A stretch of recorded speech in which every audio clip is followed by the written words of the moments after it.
me. Okay.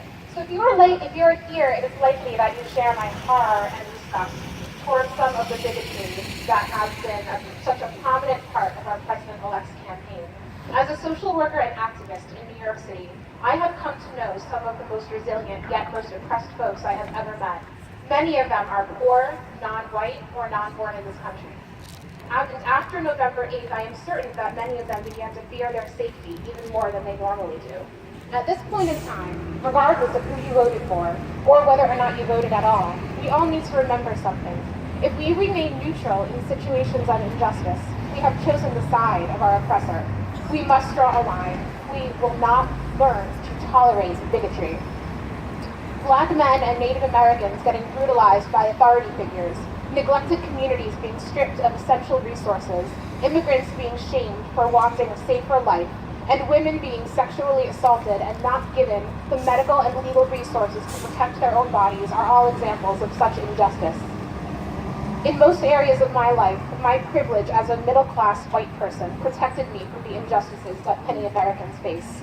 I enjoy basic human rights that all people deserve, such as access to healthy food, clean water, and adequate shelter, access to medical care, including reproductive health care, the ability to walk down the street with relative confidence that I will not get abused by authority figures, living without fear that a bigoted court will try to make my marriage illegal.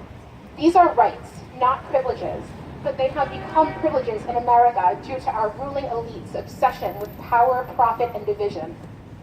To other folks like me who can afford to become complacent, if we sit back and focus how the effects of a Trump administration or any administration centered around such bigotry will not really affect us, we have chosen the side of our oppressor. How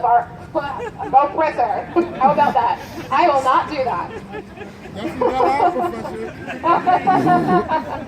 And I invite all of you to join me in fighting for the rights and dignity of all, giving special advocacy to the groups most at risk of hatred and oppression during this political climate, such as women, African Americans, undocumented immigrants, Muslims, people living in poverty, sexual assault survivors, disabled people, people convicted or accused of crimes, people without access to affordable health care, and anyone who does not identify as heterosexual or cisgender.